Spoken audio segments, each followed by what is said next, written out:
faced with the choice.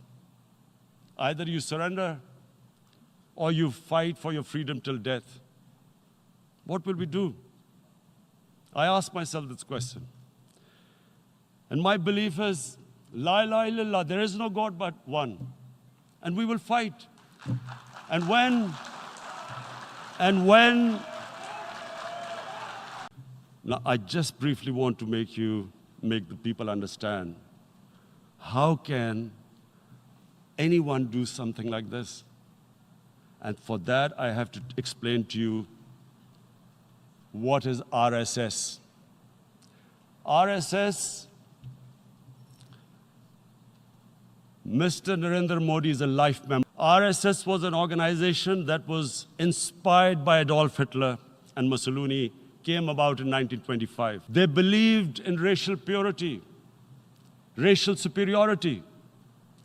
They also believed they were an Aryan race like the Nazi believed they were an Aryan race.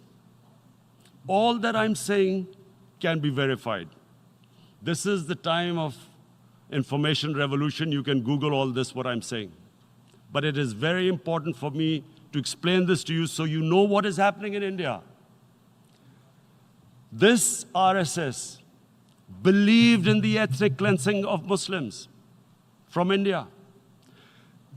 At one point, there was racial superiority of the Hindu race. Secondly, it was hatred for the Muslims and for the Christians, because they believed that this golden age of Hindu civilization was stopped because of Muslim rule centuries back and then the British rule of India.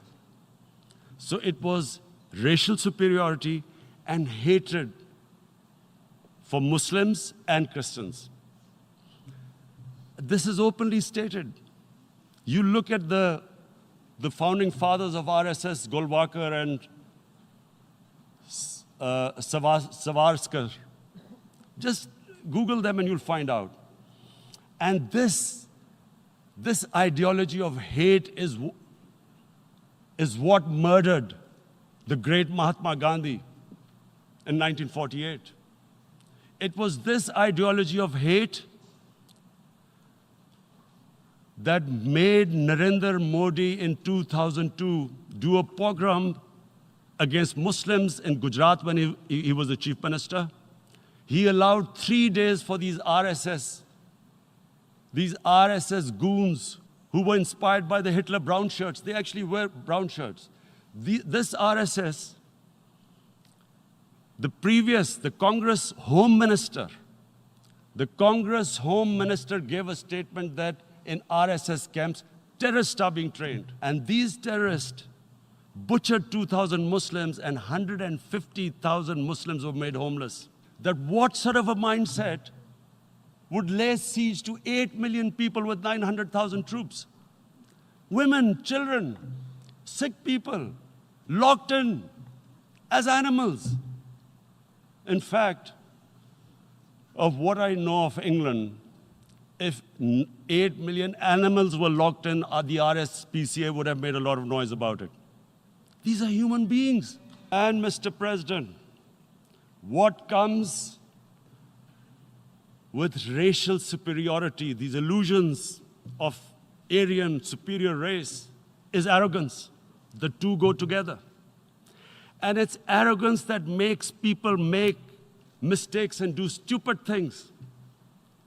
Cruel things like what Narendra Modi has done. It's sheer arrogance. And it's arrogance that has blinded him from the fact that what is going to happen when the curfew is lifted? Has he thought about it? This hasn't been thought through. What is he going to do when he lifts the curfew? Does he think that people of Kashmir will quietly accept the status quo because India has changed the constitution and taken away the special status? They'll accept that? Mr. President, 100,000 Kashmiris have died in the past 30 years because they were denied the right given by the United Nations, the right for self-determination. 100,000 have died and 11,000 women have been raped. There are two human rights, United Nations human rights reports on this. The world hasn't done anything because India is a huge market, 1.2 billion people. Sadly, the material prevails over the human. But this has serious consequences. Again, I repeat, that's why I'm here. Look, what is going to happen when the curfew is lifted will be a bloodbath. The people will come out. There are 900,000 troops there. They haven't come to, as Narendra Modi says, he's done this for prosperity of Kashmir. This is supposed to be for the development. These 900,000 troops, what are they going to do when they come out? There'll be a bloodbath. Has he thought it through what happens then? Mr. President, has anyone thought that what happens when there is a bloodbath? What do you think the impact will have on people of Kashmir? What do you think they will think? The way they have been boxed in their houses, treated like worse than animals, no rights. Thousands of all the political leadership has been arrested, taken out of Kashmir. Even those Kashmiri leaders who were pro-India have been taken out. 13,000 boys have been picked up and taken to God knows which destinations. So what do they think? What will the people of Kashmir do when they lift the curfew? They will be out in the streets. And what will these soldiers do? They will shoot them. They've already used pellet guns, blinded young boys. In the last 6 years, the 5 years, the oppression that has gone on in Kashmir. And so, Kashmiris will be further radicalized. Mr. President, there will be another Pulwama. And guess what? India will blame us. They're already blaming us. They're saying all this is happening because of Pakistan. One of their defense ministers said, there are 500 terrorists lined up on the border to go in. Why would Pakistan send 500 terrorists when there are 900,000 troops? What impact are they going to make? What will they do? And why would? Don't we know that the moment there is some terrorist attack, all that will happen is there'll be further cruelty and oppression of the people of Kashmir. We will just give the 900,000 troops to further crush the people of Kashmir. And then we'll give the Indian government an excuse that, look, Pakistan is a terrorist state, and this mantra that has gone on, Islamic terrorism. The moment you use this catchword, Islamic terrorism, the whole world turns away. No one talks about human rights. You can do whatever you want, which is what has happened in Kashmir, because they keep using this word, Islamic terrorism. And this is what they're doing right now. What do we benefit from further increasing the cruelty on the people of Kashmir? And why would we want this? But there is no other narrative left for India. As when they lift the curfew, whatever happens, Pakistan will be blamed, and there is always a danger of another Pulwama. They might come and bomb us again, and then another cycle might start. And what does Narendra Modi think? That 180 million Muslims of India are thinking right now. Aren't they watching these Kashmiris stuck inside for 55 days they've been stuck in? Aren't they watching? What do you think? Don't you think that the Muslims will be radicalized in India? And I'm talking about 180 million people. And when they get radicalized, there will be some incident in India somewhere down the line. Again, we will be blamed. And I'm warning you right now, again, we will be blamed. And Mr. President, what about 1.3 billion Muslims who are watching this? And they know that it is only happening in Kashmir because they're Kashmiri Muslims. This is not happening to Kashmiri Hindus. They know that this is happening because of their religion. So what do you think they will be thinking? What do you think the Jewish community would think if there were, forget 8 million, 8,000 Jews stuck like this? What do you think Europeans would think? What do we think? I mean, any human community, if their members are stuck like that, what do you think they will think? Are we a children of a lesser God? Is it not going to cause us pain? And then I'll tell you what will happen. People will, in the 1.3 billion Muslims, someone will pick up arms. I know we've been brought up with films, Western films. This good, decent guy doesn't get justice. He decides to pick up a gun and start seeking justice. There was a film made in New York, famous film called Death Wish. This guy gets mugged by and his family, his wife gets killed or something. He can't get justice. He picks up a gun and he goes around shooting muggers. And the whole cinema cheers him on. So what do you think the Muslims are thinking right now? If there is a bloodbath, there will be Muslims becoming radicals, not because of Islam, but because of what they will see, that there's no justice when it comes to Muslims.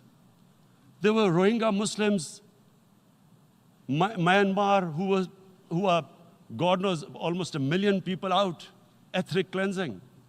What was the response of the world community?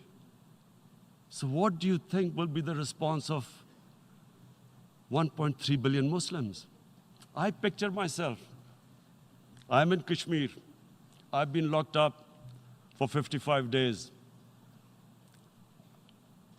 I have heard about, and there are rapes, Indian Army going into homes, soldiers. Would I want to live this humiliation? Would I want to live like that? I would pick up a gun. You're forcing people.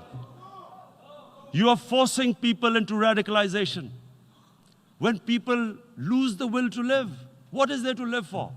And this is what, if you can do this to human beings, you are actually radicalizing people. And so, Mr. President, I want to repeat here, this is one of the most critical times. There will be a reaction to this. Pakistan will be blamed. 2 nuclear-armed countries will come face to face like we came in February. And before we head in that direction, the United Nations has a responsibility. This is why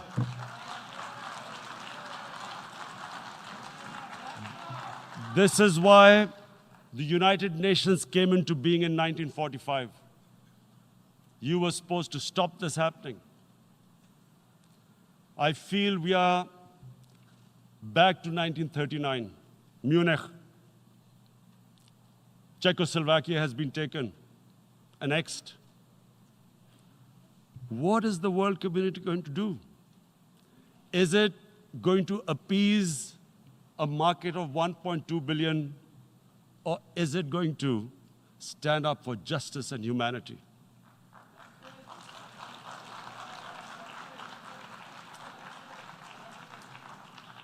If this goes wrong, you hope for the best, but be prepared for the worst.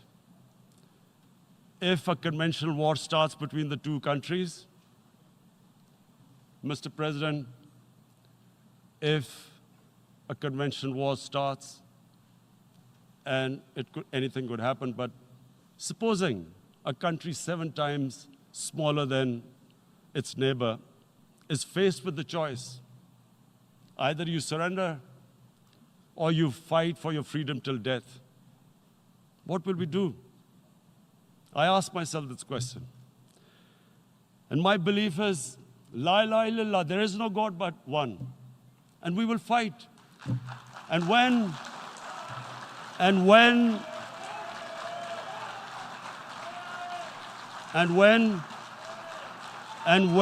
a nuclear-armed country fights to the end, it will have consequences far beyond the borders. It will have consequences for the world, which is why I repeat I'm here. Because I'm warning you, it's not a threat. It's a fair worry that where are we headed? And I've come here to tell the UN, you've got to, this is a test for the United Nations. You are the one who guaranteed the people of Kashmir the right of self-determination. They are suffering because of that. And this is the time. This is the time not to appease like in 1939 appeasement took place. This is the time to take action. And number one action must be that India must lift this inhuman curfew, which has lasted for 55 days. It must free all political prisoners, and especially those